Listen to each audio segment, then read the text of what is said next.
Della Marsh could add a column of figures faster than any man in Cutter's Grove, which is exactly why they laughed when Elias Renwick sat her down at his ledger desk.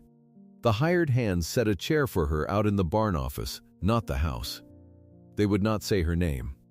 They called her the bookwoman. Lo, when they thought she couldn't hear, she heard. She didn't flinch.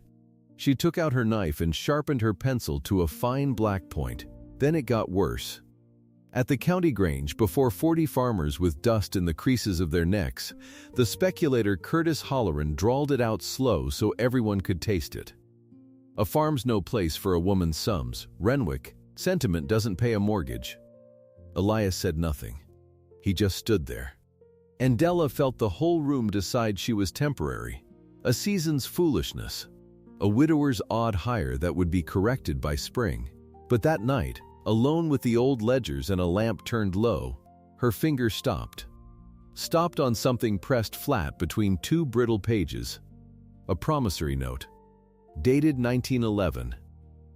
And the hand that wrote it, she knew that hand. She'd know it anywhere. It was her father's.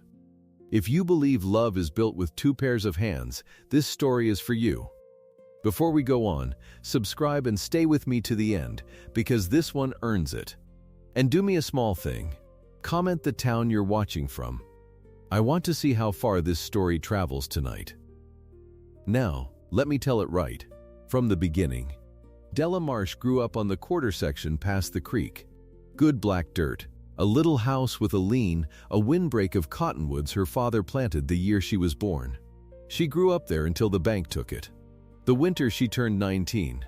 She remembered the wagon and the frost, and her mother's face gone to stone.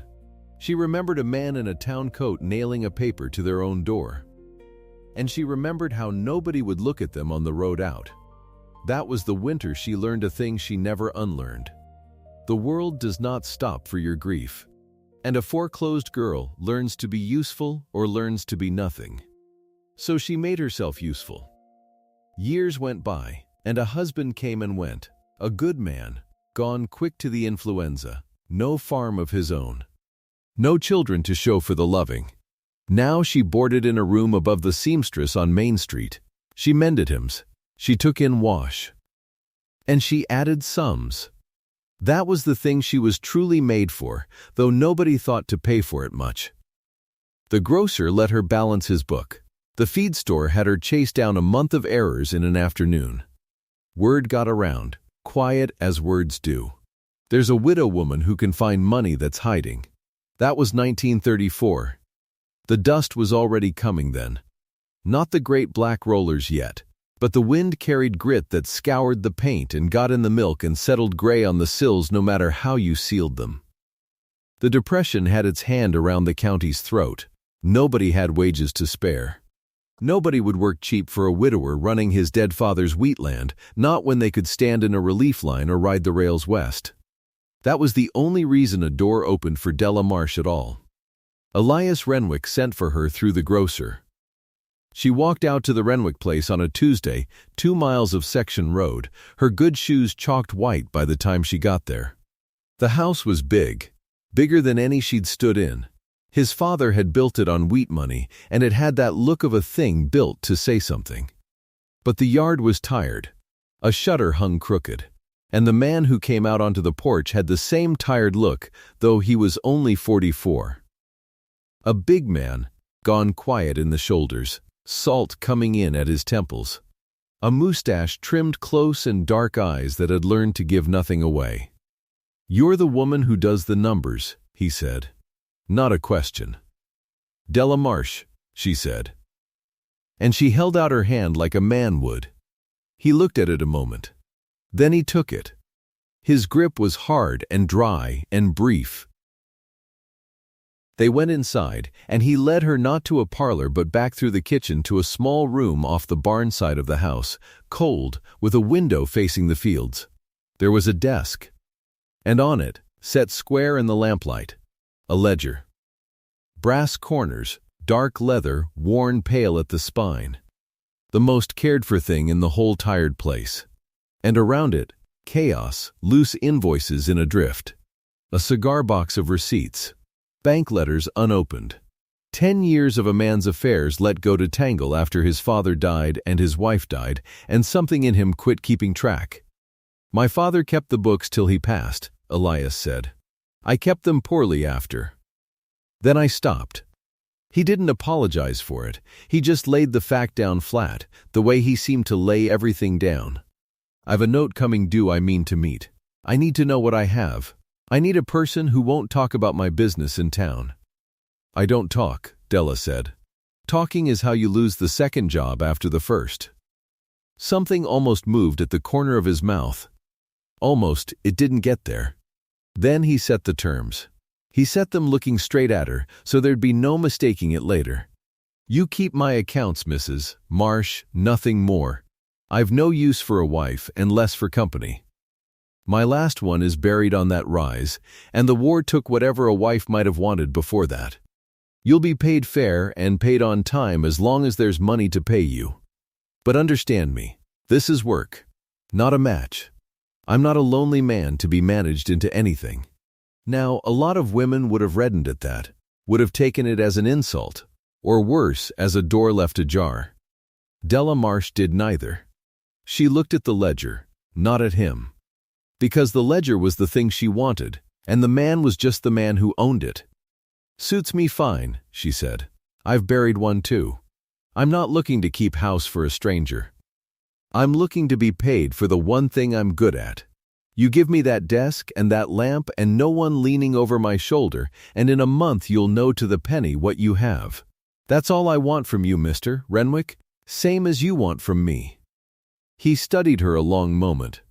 Then he nodded, once, like a door closing on a good latch. There's a chair in the barn office, he said. The hands set it there. Then I'll sit where the ledger sits, she answered. In here. If that's trouble, it's trouble now, not in a month. He held her eye. And he let her have the room. That was the first thing she'd ever won from him, though neither of them knew to call it that. She sat down at his father's desk. And the terms hung in the cold air, exactly as he'd wanted them to. Useful, nothing more. She'd been useful her whole life. She knew how to wear it. What she didn't tell him, what she barely told herself, was how the word settled in the old wound like a stone in a boot. Useful, not seen. Never once seen. Just the pair of hands that found the money and then was thanked and then was forgotten. She sharpened her pencil. She opened the ledger. And she went to work. The first week she barely spoke. She sorted. She was a woman who understood that you cannot count a thing until you know what the thing is, so she made piles on the cold floor. Feed, seed, labor, rents in from the tenant families. Sales out. Bank, she read every scrap. She read the crabbed hand of Elias's dead father, a cramped, pressing hand that dug into the page. She read the looser, tireder hand of Elias himself, trailing off into blank pages 3 years back. She read the smell of the room, dust and old leather and a faint tang of the machine oil off Elias's coat when he passed the door. He passed the door often, not to check on her. Or so he told himself. He'd come in with a bank letter he'd been too proud to open and lay it at her elbow without a word and go back out. He'd stand in the yard where he could see the lamp in her window and tell himself he was watching the weather. And she knew he did it, because a woman who reads ledgers reads men too, and she filed it away with everything else. Fact, no conclusion drawn. The debt of feeling was 30 years cold and none of her business. She was here for the columns. The hands were another matter. There were 4 of them that stayed on, and a couple-day men when there was work. They didn't like her. A woman at the master's desk unsettled something in the order of the world they understood. They set that chair in the barn for her on the first morning and made a show of it, and when she didn't take the bait, they went to not saying her name. Bookwoman, said with a curl. She let it lie. She learned their names instead. Coop and old Halvers, and the 2 toll boys whose father farmed a Renwick tenancy down past the draw. She learned who padded his hours and who didn't. She learned it from the ledger before she ever learned it from their faces. And that was the beginning of the first thing she found. It was the feed invoices. She noticed it the second week, the way you notice a fence post an inch off true, nothing, and then everything. The bills from the Halloran & Sons feedlot ran high. Not wildly high, just a steady, patient, padded high, 10% here. A phantom half-ton of oats there, month after patient month, for years. A man who wasn't watching would never catch it. Elias's father, near the end, hadn't been watching. Elias, grieving, hadn't been watching. But it added up. She ran the numbers 3 times on the back of a torn envelope, and then she ran them clean in her own neat column, and she sat back and looked at what a small, steady theft becomes over 10 years. Better than $1,100. Bled out slow, a cup at a time, from a man too proud and too sad to count. She waited until Elias came through with the evening lamp. She didn't dress it up. "You've been paying for feed you never got," she said, and slid the envelope across. 10 years of it. Halloran's lot has been salting your invoices. It's why your feed line never matched your stock. I can show you the where and the how much. He stood very still. He read the envelope. She watched his jaw work under the mustache. Halloran. She didn't miss how the name landed on him. Heavier than the money. But all he said was, "How much this year?" 140, near enough. "I've stopped it as of this month. I'll pay their lot on weighed tickets only, going forward, and I'll want the tickets in this office before I cut a draft. You'll get a fight from them." "I'll get a fight from them regardless," he said. And then, low almost to himself, "You found that in 2 weeks." "I found it because someone finally looked," she said. "That's the whole trick of it, Mr. Renwick. There isn't one." He set the lamp down, and for a moment he looked at her like she was a thing he hadn't accounted for. Then he caught himself doing it and turned it off, the way you'd turn down a wick. "Good," he said. "Just that." And went out. But the plate of money she'd saved him sat between them now, real, and she knew. The way she knew figures, that the terms he'd set on hiring day had taken their first small dent. He didn't know it yet. That was fine. She wasn't keeping that column for him. It was that same night, deep in it, the house asleep, that she found the note. She'd moved on to the oldest books, the father's books, the ones from before Elias came home from France. Nobody needed them. They were history. But Della Marsh could no more leave a ledger half-read than leave a sum half-added, so she worked backward through the years by lamplight. And the paper got browner and the hand got crabbed and mean, and then, pressed flat between the pages for 1911 like a flower a girl might save, there was a separate sheet. Yellowed, folded once and pressed so long it had gone stiff as a shingle. She opened it careful. A promissory note. The kind neighbors wrote each other before banks got into every furrow.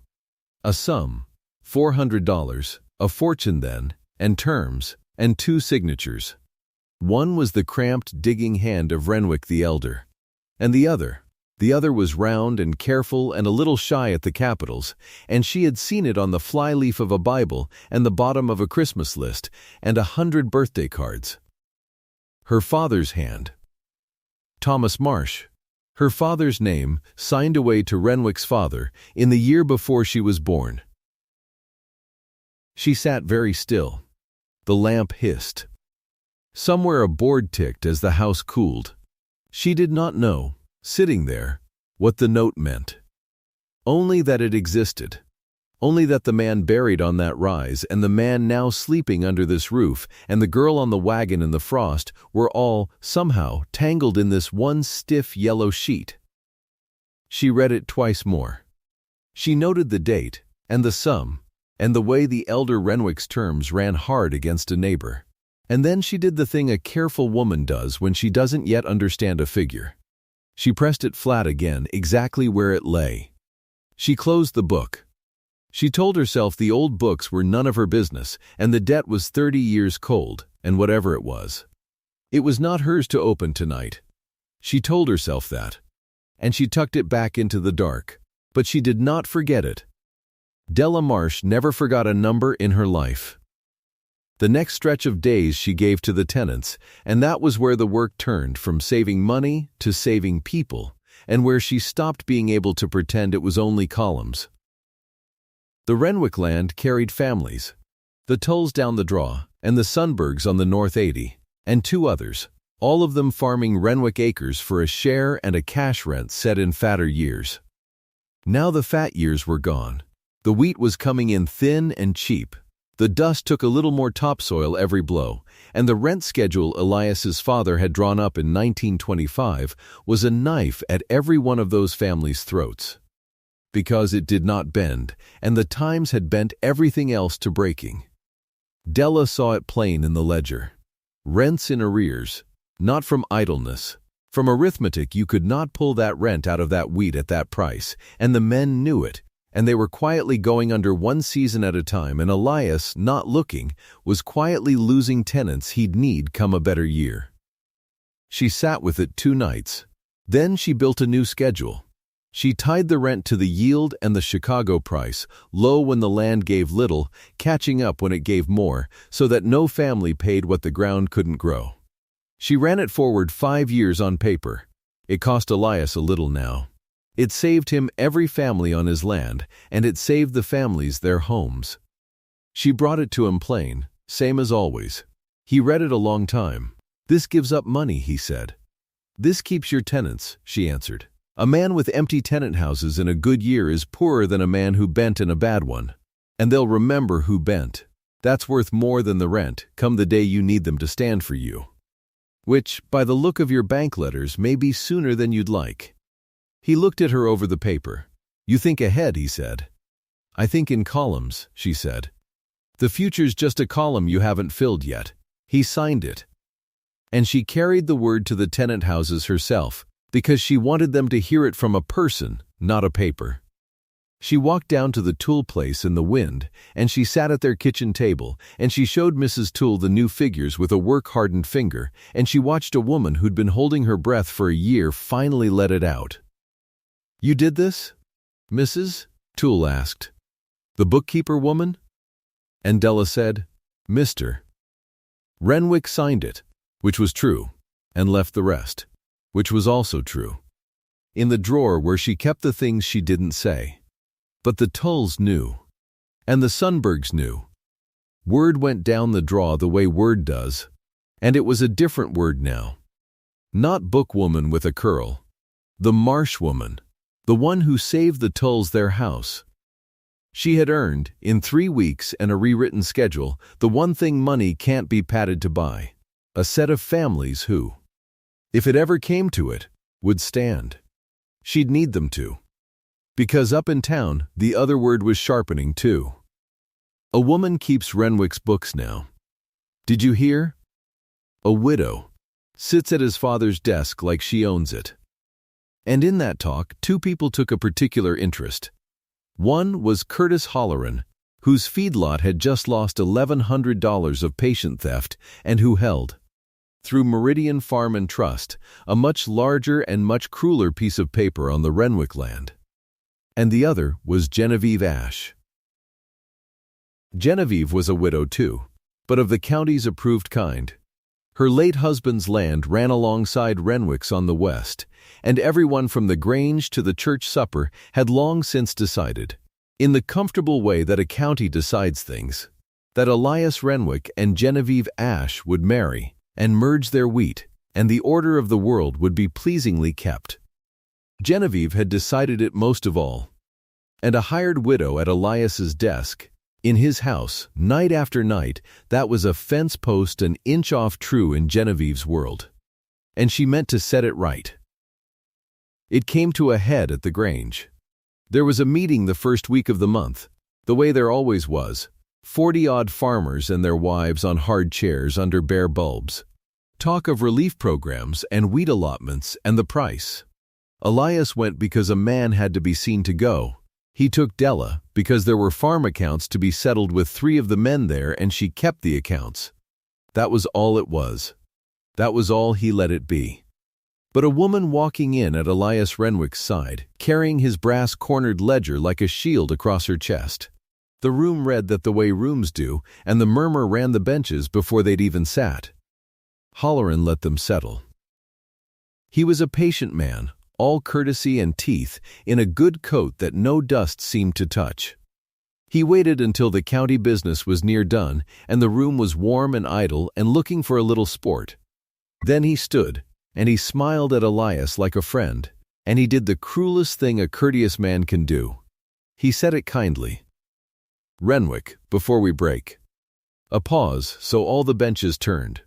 "You'll forgive me raising business in company, but it's honest business, and better said in the open than whispered. Your note through Meridian comes due the 1st of next quarter.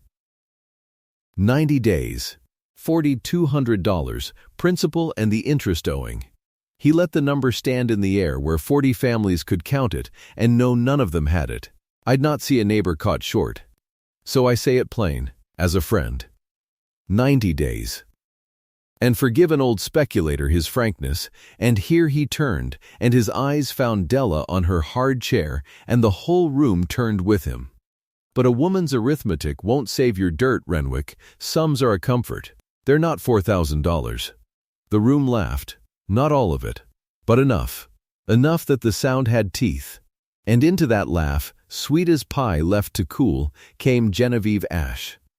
She rose from the women's benches, gloved and lovely and terribly kind. "Now, Curtis, that's unkind," she said, and her unkindness was worse than his because it wore a smile. "Elias has had a hard road, losing dear Margaret, running that great place alone. What he wants is proper help, neighborly help, land beside land, the way things ought to sit." She looked at Elias with a tenderness the whole room was invited to witness. "I've said it before, and I'll say it before friends. My door's open, Elias. A man in your straits shouldn't lean on hired arrangements when there's a proper way at hand." There it was. Hired arrangements. And every soul in that hall looked from Genevieve to Della and back, and made the comparison she'd built for them to make. The proper widow with her land and her gloves. And the other one, the bookwoman. The temporary thing. Now everything hung on Elias Renwick. Della felt it. She sat straight with the ledger on her knee, and she felt the whole room lean toward the cornered man, waiting to see what he'd cut loose to save himself. She knew men. She knew the arithmetic of a cornered man's pride. And she knew, with a cold, sinking certainty, what he'd say before he said it.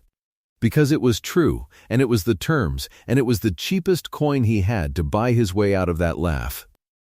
Elias stood. He was slow about it. His jaw worked. And he did not look at her when he said it. "Mrs. Marsh keeps my books," he said flat to the room. "That's the whole of it. She's a bookkeeper I pay, same as I pay a man to run a header. There's no arrangement to talk about, Genevieve, proper or otherwise. Because there's nothing between us to arrange. She keeps my accounts. That is all she is to me. That is all she is to me." The room eased. It got what it wanted. The order was kept. The widower had said the right thing. The bookwoman was put back in her chair where the world understood her. Halloran smiled wider. Genevieve dipped her head like a woman graciously reassured. And 40 faces turned, just for a breath, to see how the Marsh woman took it. She did not break. Understand that. Whatever it cost her, and it cost her the old wound entire, the stone driven clean through the boot. Useful, unseen, never once seen, the plate of hands and no face, she did not give that room a single thing to feed on. She rose. She smoothed her skirt with a steady hand. She took up the brass-cornered ledger and held it against her chest the way she'd carried it in. And she walked the length of that hall between the benches with her chin level and her eyes on the door, and she did not hurry, and she did not stumble, and she did not look once at Elias Renwick. She walked out into the dustlight. The wind had come up while they sat, and the sun through it was the color of a bruise going yellow. And the whole street swam in a fine hanging grit that softened every hard edge in the world except the one in her chest.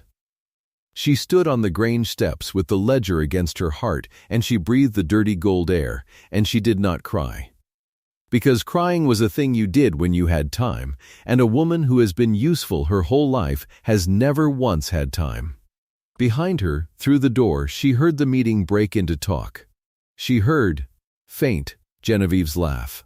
She heard nothing at all from Elias, which was its own kind of answer. She should quit. That was the plain sum of it, and she did it in her head standing there, cold and clean the way she did every sum. He'd said it in front of the county. She was a pair of hands he paid. There was no future column here worth filling. She could go back to the room above the seamstress and mend hymns and add the grocer's book and be exactly as unseen as she'd always been, but at least be unseen on her own account, with no man saying it out loud to a laughing room. She should walk to town tonight and send word tomorrow that she was through. And then she thought of Mrs. Tull letting out her breath. She thought of the new rent schedule that only worked as long as somebody watched it.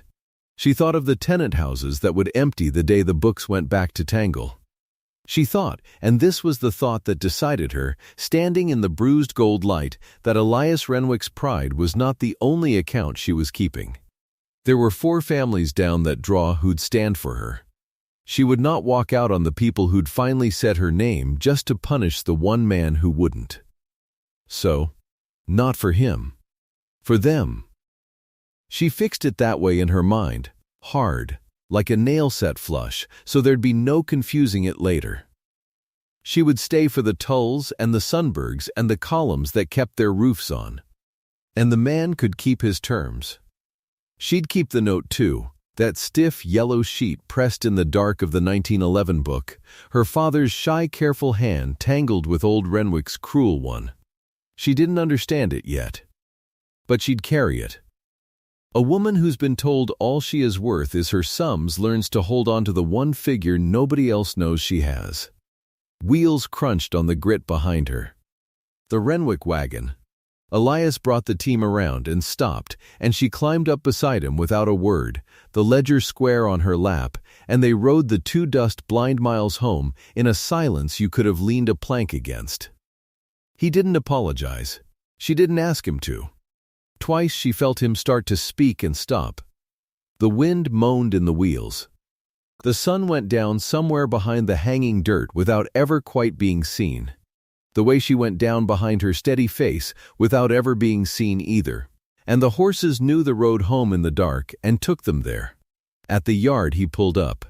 She got down before he could come round.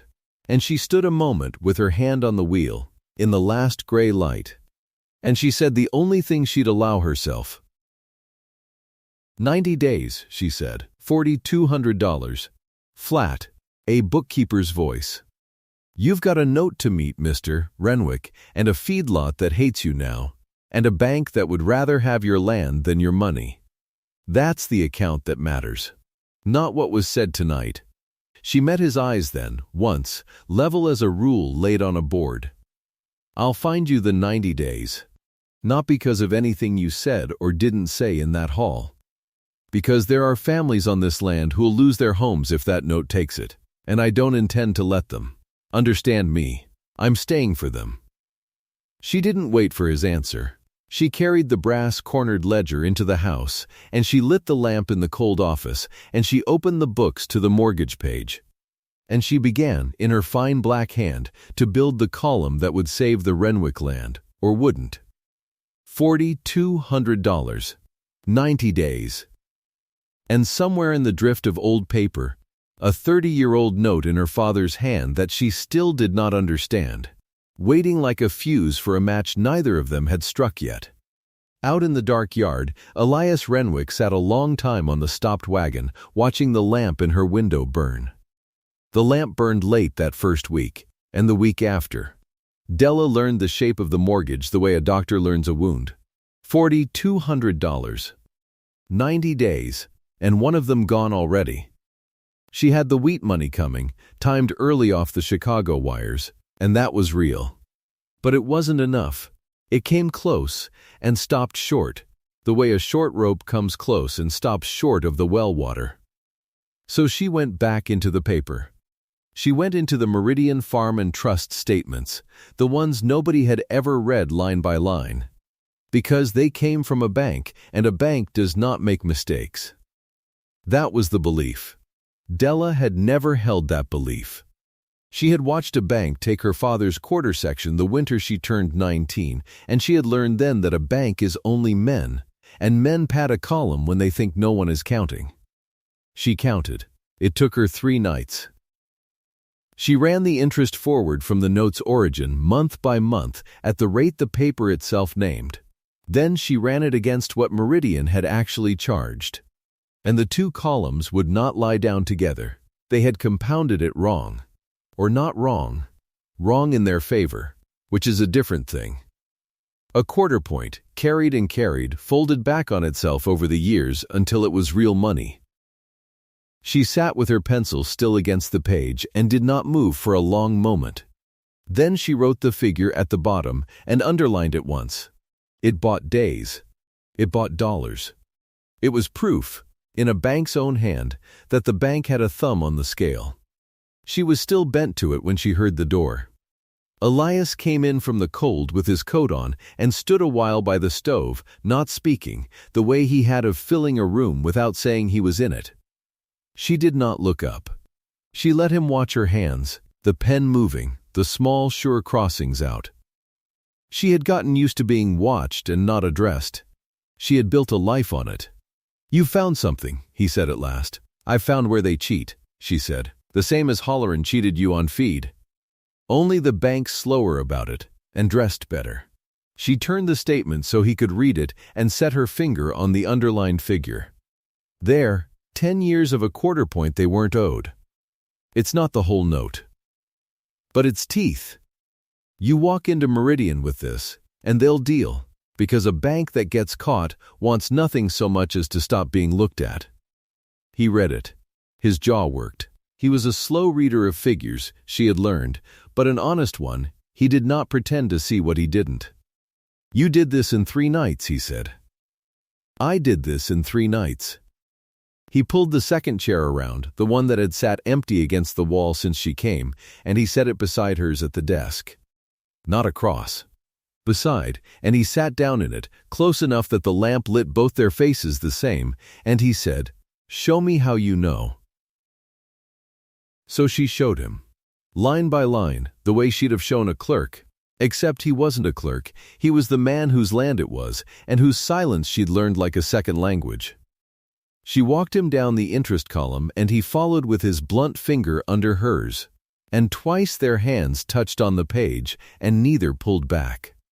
And the wind pushed at the window with its handful of grit and did not get in. When she finished, he did not say anything for a while. Then he said, "My father kept these books for 30 years and never caught it." "Your father wasn't looking for it," she said. "You have to have been robbed once to know the smell of it." He looked at her then. Fully, not the way a man looks at a hired hand, and not the way he'd looked at her that night in the wagon when he couldn't find his own tongue. Something else. Something that had been coming a long, slow way down a long section road and had finally reached the yard. "When were you robbed?" he said. Quiet. Not a question a man asks his bookkeeper. "The winter I turned 19, she said. "The bank came for our quarter section past the creek. My father signed papers he didn't understand to a man who understood them all the way down. I watched him fold up small at the kitchen table with the deed gone, and I decided I would never in my life sign a thing I couldn't read." She squared the statement to the ledger's edge, a bookkeeper's tidiness, a way to have somewhere to put her hands. "That's how I know the smell of it, Mr. Renwick. I grew up in the house it burned down." He was quiet a long time. "You've called me Mr. Renwick since October," he said. That was the arrangement. The arrangement. He said the word like it tasted of dust. He turned in the chair to face her. His knee near hers in the lamplight, and the gruffness went out of him all at once. The way it goes out of a man only once or twice in a life. And what was under it was plain and unguarded and afraid. "I hired hands to work my land, Della, Coop and Halvers and the Tull boys. I've hired men my whole life.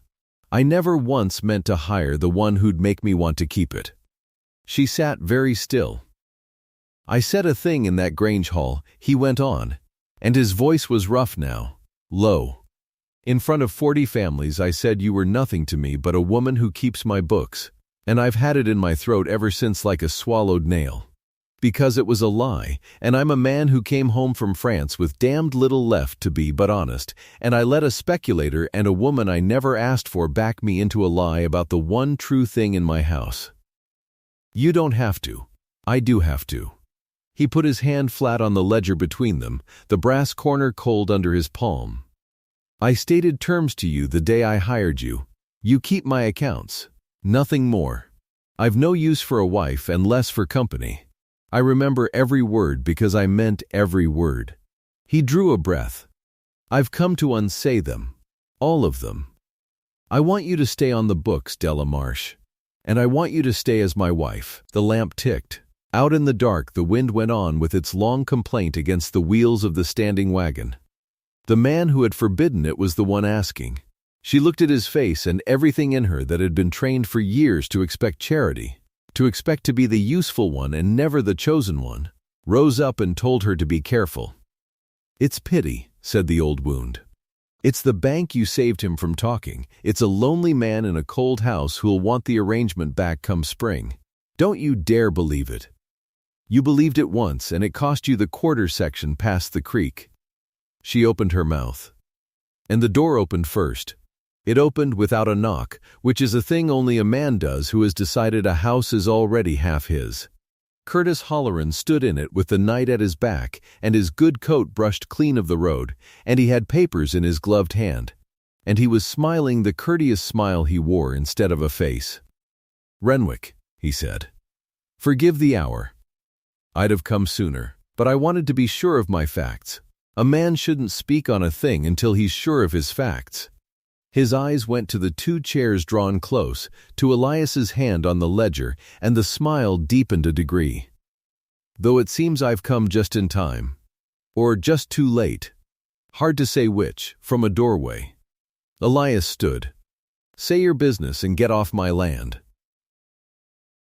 "My business is your business, which is the trouble with holding a man's paper." Halloran stepped in. He didn't hurry. He never hurried. It was the worst thing about him. "I hear you mean to fight Meridian on the interest. I hear your bookwoman found a figure." He tipped his head toward Della without looking at her, the way you'd tip your head toward a dog whose name you couldn't be bothered to learn. "Clever. I'll grant her clever. I've always granted her clever. What I wondered was where a boarding-house widow learned to smell out a rigged note at 40 paces. He unfolded the papers in his hand. "So I looked her up. Curtis, Marsh," Halloran said, "and let it sit. Della Marsh. Ni Della Holloway, I think not. Marsh both ways. Married a Marsh, cousins likely. They married close out past the creek. But her father was Thomas Marsh." He watched Elias's face and found it blank and was pleased to be the one to write on it. "That name means nothing to you. It should. Thomas Marsh farmed the quarter section your father took in 1911 on a note, Renwick, a $400 note drawn up by your father that Thomas Marsh signed because your father told him what it said and your father was lying." He laid the papers on the desk beside the ledger, gentle as a card player laying down the last trick. "Your fortune, Renwick, the foundation of the Renwick land. Rotten at the sill, and always was. And here's his daughter, 30 years on, sat at your ledger with her hand on your paper and her figures saving your neck. You think that's chance?" He straightened his gloves. "She came for the deed. Not for you. She's been down in your father's books since October. She found her father's note in the first month, didn't you, Mrs. Marsh, and she's been building her column ever since. Not to save you, to take back what your family stole. I only came to tell you before you signed your name next to hers on something you can't unsign." The office was very quiet. Elias turned. Slowly he looked at Della, and Della watched the terrible thing happen in his face that she had known would happen someday to somebody, that had happened to her father at the kitchen table, the folding up small, the belief arriving that the ground was never solid. For one beat, one long beat, she watched him believe it. That every black coffee and mended porch step and late-lit night had been a long, patient game. That she was her father's revenge wearing a bookkeeper's cuffs. She could have begged. A woman in a story begs here, and weeps and swears it isn't so, and the man softens. Della Marsh did not beg. She had promised herself once she would never again plead her case to a man holding papers he'd decided the meaning of before she spoke. She stood up from the chair. She smoothed her skirt. And she reached past Holleran's fine glove and took up the 1911 note where it lay pressed in yellow, and she opened it flat on the desk beside the ledger, in the lamplight, where both men could see her father's signature and old Renwick's signature side by side on a 30-year-old lie. "I found this in October," she said.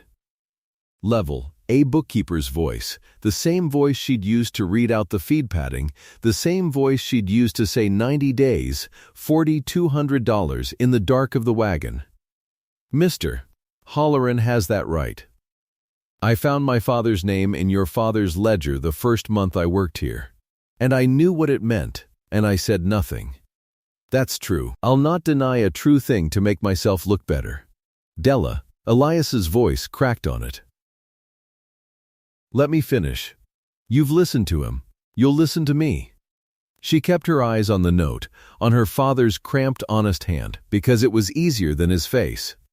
"I took this job for the wages, Mr. Renwick. That's the plain truth, and I won't dress it. I board in a rented room, and I mend other people's shirts for coins, and you offered a widow's wages no man would take.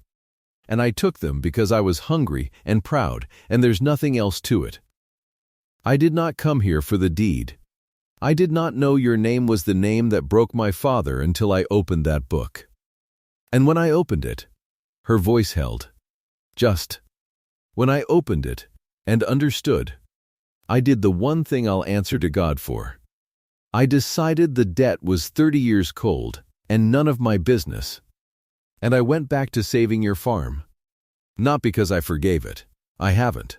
Because there are 4 families on this land who never signed any note and would lose their homes if I let my old grief run your books." She folded her hands. "I stayed for the Tulls, for the Sundbergs. And then, God help me, somewhere between the feed invoices and the wheat wires, I stayed for you. That's the whole account. Every line. You may believe it, or you may believe him. But I'll not stand in a doorway and be called a thief in my father's name and stay to argue it." She closed the ledger. She left the note open beside it, her father's signature bare to the lamp, and she took her coat from the peg where it had hung since October, and she walked out past Curtis Holleran without giving him her eyes. Because a man like that is fed by your eyes, and she would not feed him. She did not slam the door. She closed it soft, the way you close a door on a room where someone has died. And she walked the 2 miles of section road back to town in the dark, with the wind at her, and she did not once let herself cry until she was inside the rented room with the latch thrown, and then she did. Hard.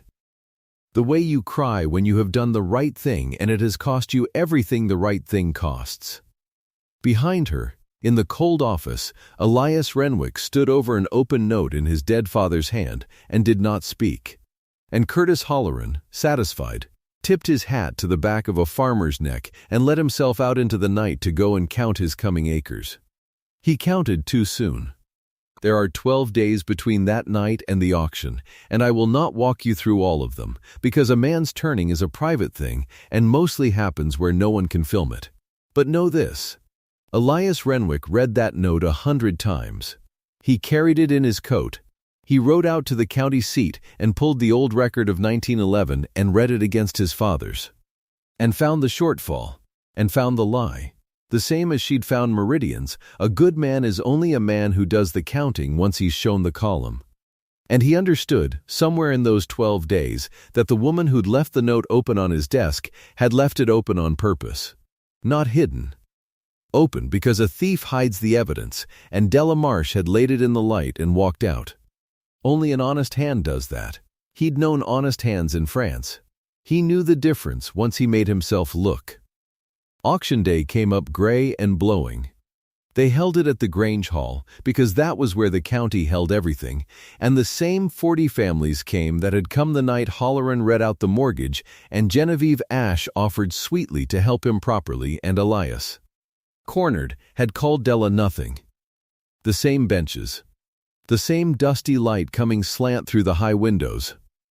The clerk from Meridian at the front table with his gavel and his ledger of properties to be sold, and Renwick's land at the top of the sheet, $4,200 against it, 90 days run out to none. Della came. She almost didn't. The Tulls came for her to the boarding house, Mrs. Tull with her chapped hands twisting her apron, saying, "Please, Mrs. Marsh, whatever's happened between you and him, come and stand. We want our people to see the woman who kept us in our homes." So she came, and she stood at the back, near the door, where she could leave. Halloran was near the front, easy in his good coat, a man at a table already set for him. The clerk cleared his throat and began to read the property. Being the Renwick section and appurtenant quarters, Meridian Farm Trust foreclosing, opening the floor at, paid. Elias Renwick stood up from the second bench with a canvas satchel in his hand. And he walked to the clerk's table, and he opened the satchel and laid banded cash on the wood in the slant gray light. He laid it down in stacks. He laid it down slow, so the room could count it with him. "Paid," he said again. "In full." Before the gavel, the clerk's mouth opened and shut. Halloran came half up out of his seat.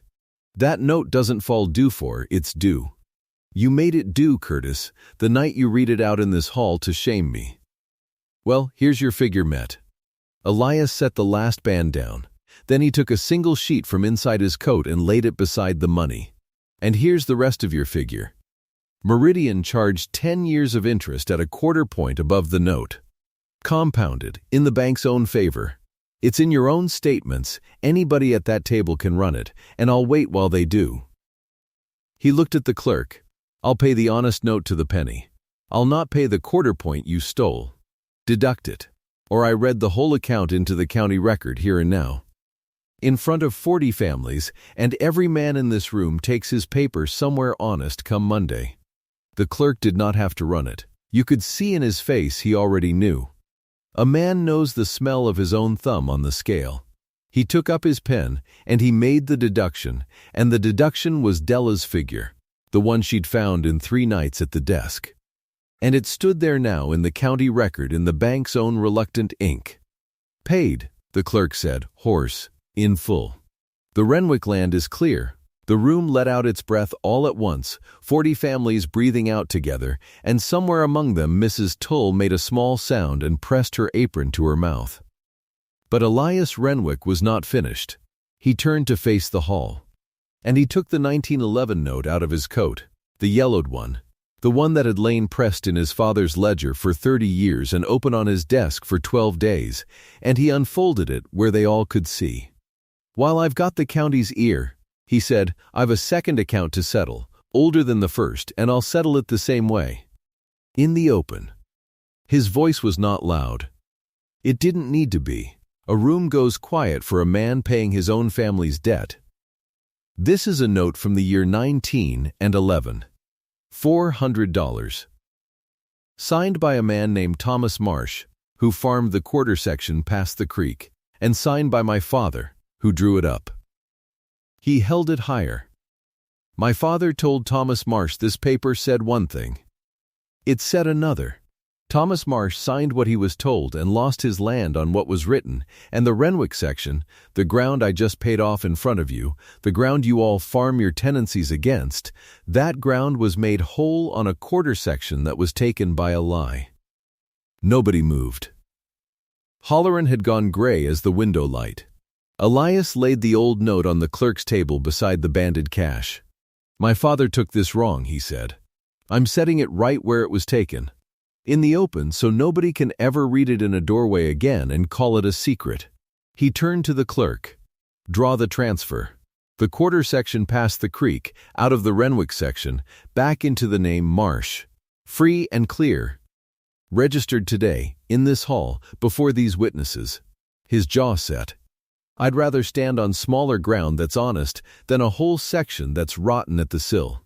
Draw it." And the clerk drew it. In front of 40 families, the Renwick fortune gave back the stolen quarter, and old Renwick's lie died the death a lie dies when a son finally reads it aloud. Curtis Halloran stood up. He had come to buy a section cheap at a broken man's auction. And there was no auction now, and no cheap acres, and his own padded interest was written into the county record in the bank's hand for every farmer in the county to read on his way out the door. He looked around the hall for a face that would meet his and buy back the room, and he did not find one. 40 families looked at him the way you look at a coyote caught in daylight in your yard. He gathered up his empty leather folders, he put on his courteous smile, and it had no teeth left in it, only the memory of teeth. "You'll regret the sentiment, Renwick," he said. "Sentiment doesn't pay a mortgage. I know. You told me." Elias looked at him without heat, which was worse than heat. "Mine's paid, Curtis. Go find a man who's alone." Halloran went. The door let in a wedge of blowing gray as he passed through it and closed on him, and that was the last the county saw of him standing tall. His letters would come to the Renwick house for a while after and go into the stove. Genevieve Ashe had sat through all of it in her good hat, still and pale. She rose now, gathering herself, the county's approved match. The woman who had expected to merge her lands with his over a supper table and a decent silence. She came a few steps toward the front, and she said, pitched for the room to hear because she was a woman who understood rooms, "Elias, you've had a hard season. And grief makes a man rash. I've said nothing while you played this out. But you know, and everyone here knows, that the sensible thing, the proper thing, is to join what we have.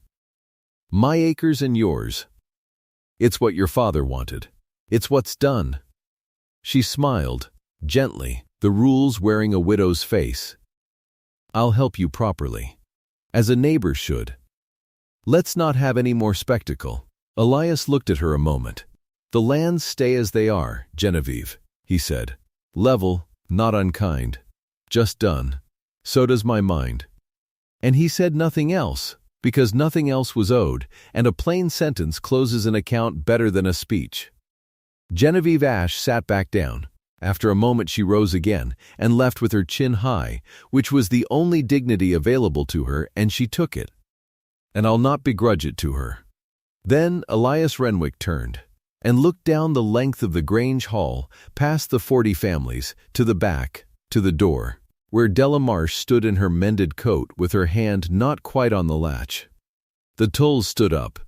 It began with Mrs. Tull, who could not help it, and then her husband, and then the Tull boys who had worked beside her all season. And then the Sunbergs. And then the whole back half of the hall was on its feet. The same people who had watched her walk out of this room called nothing a season ago, and one of the Tull boys said it first, clear in the quiet, "Mrs. Marsh, just her name." Said right. And then it went around the room like water finding its level. Her name. Her name said by the county that had called her the bookwoman and wouldn't say it at all. Mrs. Marsh, Mrs. Marsh, she stood in it and did not know what to do with her hands. Elias came down the length of the hall to her. He did not perform it for the room, he'd done his performing at the clerk's table, and it was paid for. This part he did quiet, close, with his hat in his hand, so that only she could hear it, and the room gave them that, the way a room will. "I read the note," he said. "All 12 days I read it. And I read the record at the county seat, and you were right, same as you're always right. My father took it wrong." He turned the hat in his hands. "And I understood you left it open on the desk. A thief hides the paper, Della. You laid it in the lamplight and walked out. I should have seen it that night. I'd have seen it that night if I'd been a better man and a braver one. I've spent 30 years being careful with my heart, and it has bought me exactly one cold house." He stopped. "I gave your father's land back. Not to buy you. You can take that quarter and farm it and never speak to me again, and it's still yours, free and clear. Because it was always yours, and my family owes it. That's settled separate. I want it settled separate, so there's nothing owed between us but the true thing." He looked at her. "Now I'm asking you the thing I asked in the office, before he came through the door, and I'm asking it with no note due and no crowd to save my face and nothing in it for me but you." Della Marsh looked up at him. All the years of being the useful one and never the chosen one stood at her shoulder, and for once she let them stand there and did not obey them. "What are you asking me, Elias?" she said. "Both," he said. One word. The word he'd spent a year and a lie and a public reckoning learning how to say. Both. The books and the marriage. The work and the life. Not the arrangement, the whole thing, chosen, in the open, in front of the county and meaning it. And Della Marsh, who had promised herself she'd never again believe a tender thing was charity, looked at the man who'd made his father's debt public and paid it and given back her father's ground before he ever reached for her hand, and she understood that this was not charity. Charity is given from above. This was a man laying his account open on the table beside hers so she could count it herself, line by line, and find it true. Her hand found his over the brim of his hat. "Both," she said. The Renwick house sat lit at dusk a year on, warm windows against the blue, and the wheat stood again on the quarter section past the creek, where a Marsh farmed her own ground for the first time in a decade. Della kept the books still. She kept them better than any man in Cutter's Grove, and now the county said so out loud, and paid her to keep theirs too, which is a thing that had never once happened to a woman there before, and happened now because 40 families had watched her save a farm and give a room its conscience back. The brass-cornered ledger sat where it had always sat, in the office that wasn't cold anymore because they'd moved it into the house, into the warm side, where a wife's desk sat beside a husband's. It had held nothing but debts the day she opened it. It held other things now. It held the joint deed, both their names, entered in her fine black hand. And on the first clean page after the last of the paid accounts, in the same ink she'd used to catch a bank cheating, she had entered a marriage line, Elias Renwick and Della Marsh, this land and this life, joined, and under it, because she was a bookkeeper to the bone and could not help herself, she had ruled a single tidy line and written the word closed against the old debts. All of them. Her father's and his father's and every padded invoice and stolen quarter point, closed, in full, before the gavel. Curtis Holloran's letters had stopped coming by spring. The last few went into the stove unopened, which is the correct filing for that kind of paper. Genevieve Ashe sent a note of congratulation, 3 lines, cool as a well. And Della read it once and filed it in the ledger's back pocket under the heading she kept for accounts that would never be reopened. She did not answer it. Some columns you rule off and leave. Elias came in from the last light with wheat dust on his coat and the smell of the fields on him, and there was a plate set at his elbow before he asked, and coffee black beside it. And his wife looking up from the books with a pencil behind her ear. And he'd learned by now that this quiet arithmetic of a life added up small, day on day, a mended step and a set plate and a name said right, was the whole of what he'd come home from France with nothing left to hope for. Because that's the truth of it, and I'll leave you with it. The grand things get read out loud in Grange halls. But the real partnerships get added up the other way, in small, honest columns. A pot of coffee left on. A note left open in the lamplight instead of hidden. One true figure found in 3 nights at a desk. You carry them day after day, and you don't padding them, and you don't skip them. And one evening you rule the line and total it up. And the total is a life.